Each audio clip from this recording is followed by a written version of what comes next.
Bonjour Hubert Goubard. Bonjour Monsieur Rouleau. Est-ce qu'on peut visiter? Avec plaisir.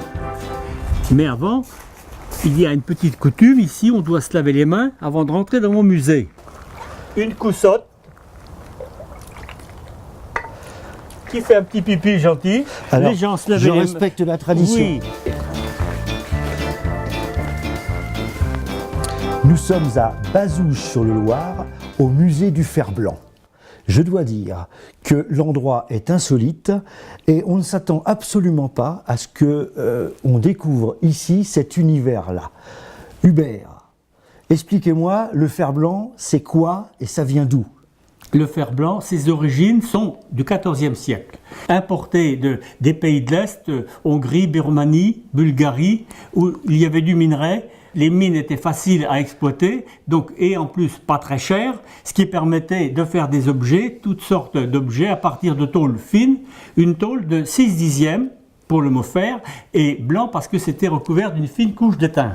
Que l'on faisait autrefois au trempage. Et puis, les technologies ayant évolué, on a fait cette couche, ce dépôt de couche par le système de l'électrolyse. Oui. Aujourd'hui, est-ce qu'on fabrique toujours du fer blanc? À ma grande surprise, oui. Ces objets, on va les découvrir ensemble et vous avez certainement plein d'anecdotes à nous raconter. On va vous écouter avec beaucoup d'attention. On y va! Devant nous, le lait et le fromage. Le lait avec des tas de laitières, et puis le fromage avec des faisselles, des moules qui donnaient la forme, qui permettaient d'égoutter le fromage et de donner la forme. Ici, un pot à lait, pour fabriquer un tel objet, combien de morceaux de fer blanc que l'on va assembler? Seulement 13, plus la chaînette.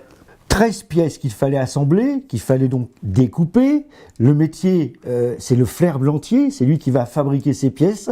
Le ferblantier, comme tu dis, il fallait qu'il soit découpé, soudé, mais il fallait aussi qu'il fasse des épures. Parce que, par exemple, cette pièce, il fallait que ça soit pile poil. Il fallait qu'il soit un bon dessinateur aussi, tout en étant un bon soudeur. Au-dessus, nous sommes dans l'univers du vin.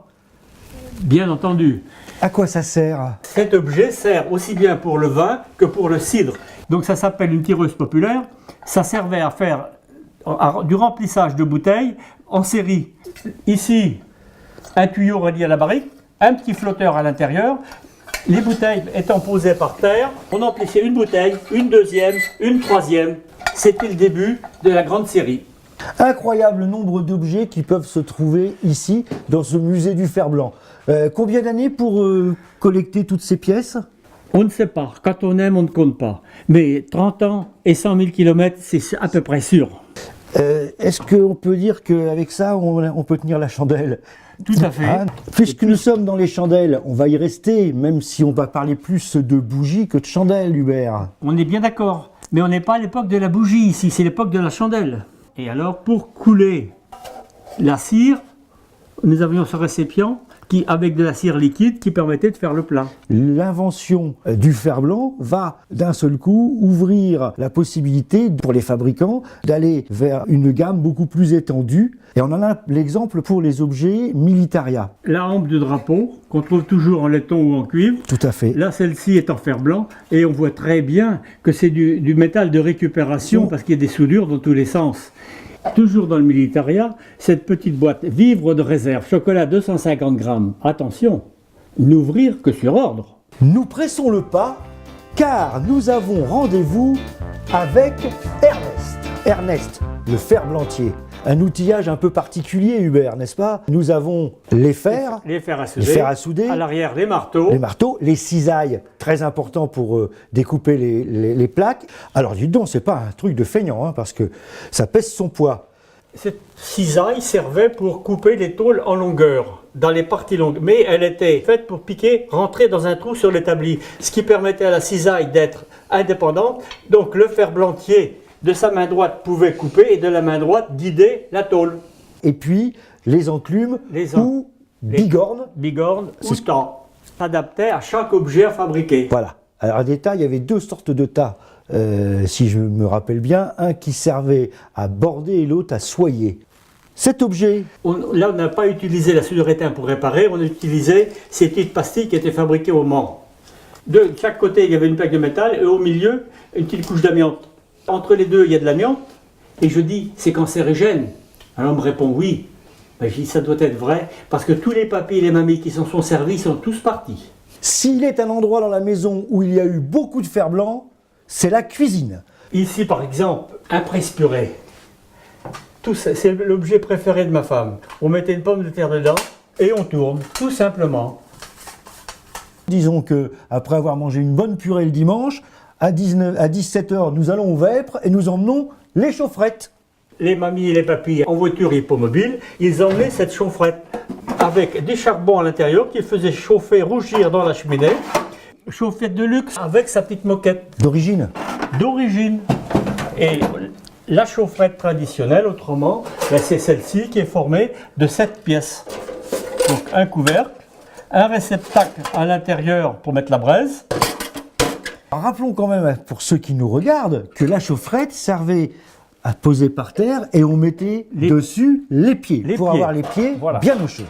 On peut dire quelquefois que la ferblanterie, ça peut être de l'art. Tout à fait. Cette pièce, cette chaufferette fait partie des plus belles pièces de notre musée. Elle est composée de 51 pièces et 100 dérivés.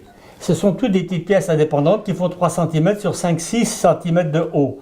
Elle est magnifique. À l'intérieur, naturellement, on y mettait la braise. Quand c'était sur l'établi du ferblantier, c'était à plat, on aurait juré une étoile. Dans la vitrine aux jouets, il y a des lanternes magiques, des machines à coudre, des balances, des œufs en fer blanc peint, des toupies, des totons. Je vais vous faire voir un objet un peu particulier. Il s'agit d'un sabot. Il provient de la région lyonnaise, à Choiseul, en Haute-Loire, très exactement. Il était fabriqué par les enfants au moment de Noël et l'argent récolté était reversé au profit des prisonniers de guerre.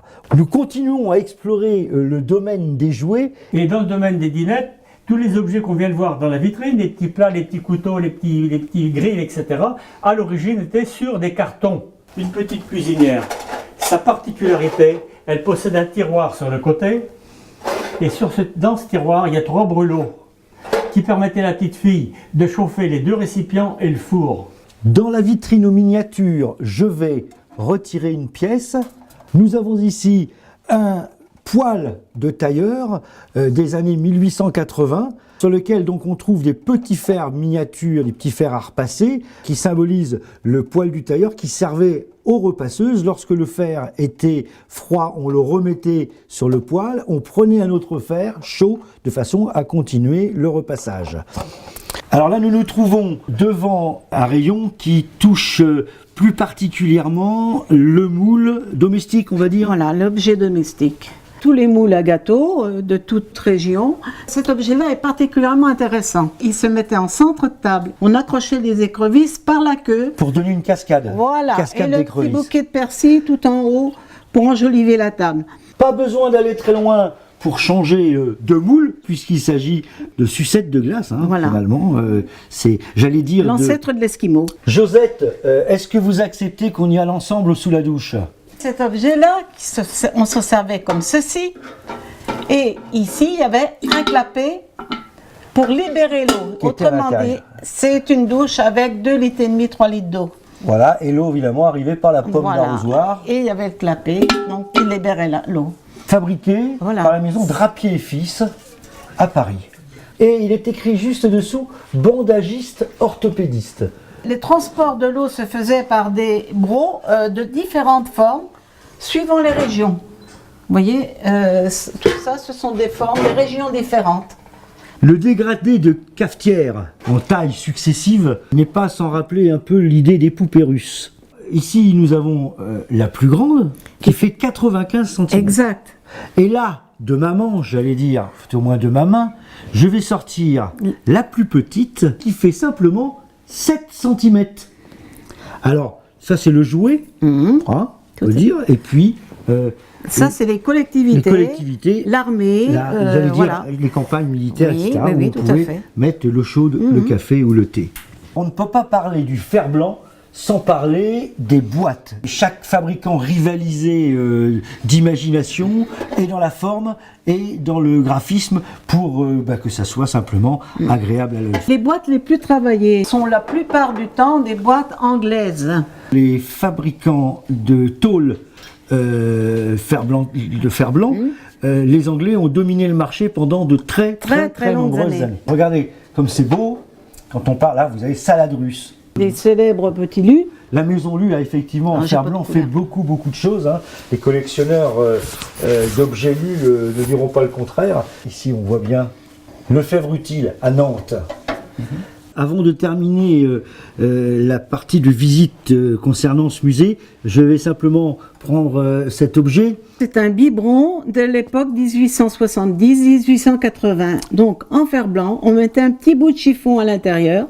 Qui s'imbibait. Voilà, et que le bébé faisait la succion. Et le fait d'avoir du fer blanc, de l'étain et du lait fait une formule toxique en chimie. D'accord. Donc ça empoisonnait beaucoup de bébés.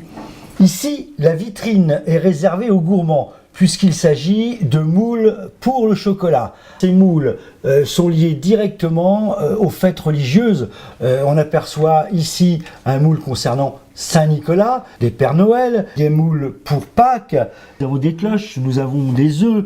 Il y a un certain nombre de moules qui sont particulièrement bien travaillé. Je prends celui-ci. Il s'agit d'une corne d'abondance. On remplissait la corne d'abondance de chocolat, puis une fois le chocolat froid, on ouvrait les charnières pour pouvoir démouler la corne d'abondance. La dernière phase, si j'ose dire, de ce musée, on va la consacrer aux lanternes. Ici, 2 pièces exceptionnelles. Ce sont des lanternes de château. De château. Bon, ce qu'il faut remarquer, c'est le travail. Du fer blantier qui représente énormément de pièces et de main-d'œuvre. Des heures de boulot pour arriver à faire une pièce. Je veux dire qu'elles sont presque uniques parce que même si elles se ressemblent, elles ne sont pas complètement identiques. De la lanterne à la lampe, il n'y a qu'un demi-tour, puisque ici, j'attrape une lampe de photographe, c'est cela? Oui, lampe de laboratoire, lampe de photographe, donc avec un verre rouge pour pouvoir développer des photos. Puisque nous sommes dans les lampes de photographe, j'attrape celle-ci qui me semble évidemment beaucoup plus complexe, mais aussi beaucoup plus travaillée. Voilà, j'ouvre ici le devant. Alors, pareil, lampe de laboratoire, de photographe. Et quand il a fini son développement, il pouvait travailler avec une lumière beaucoup plus claire. Je vais à la chasse aux lanternes, je vais prendre la première qui me vient sous la main. C'est une lampe de moto ou de vélo qui se fixait sur le guidon, vous voyez. Avec un petit feu rouge de chaque côté. Josette, je suis émerveillé devant toutes ces belles choses, devant toute cette collection. Et d'ailleurs, mon cœur ne fait que battre, même avec du fer blanc. Je vais vous embrasser et vous dire merci. Merci Christian et merci d'être venu. La visite de cette partie du musée.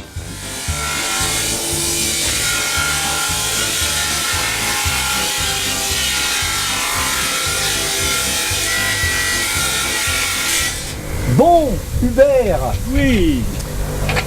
Je profite, avant qu'on se sépare, de venir vous retrouver à votre poste de travail. Puisque quand vous récupérez les objets, ils sont dans cet état-là. Ils sont dans cet état-là. Et vous allez leur redonner un petit air de jeunesse en les passant au brossage. Et on arrive à cette finition. Il s'agit d'enlever maximum de rouille. Ça va lui redonner un petit aspect de Et pour ça, il est nécessaire de mettre le tablier, les lunettes et les gants. Obligatoire. Merci de nous avoir accueillis ici à Bazouges-sur-le-Loir. Au ruisseau. Au ruisseau, c'est le lieu dit. On peut venir vous voir, le musée se visite. Et c'est sur rendez-vous, l'entrée est gratuite. Superbe. Parlons pas de la sortie. Au revoir. Au plaisir. Revoir, merci. À bientôt.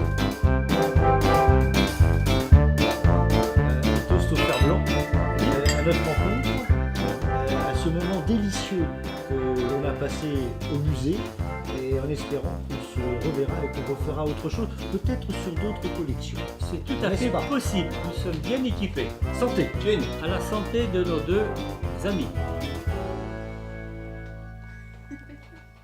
c'est excellent.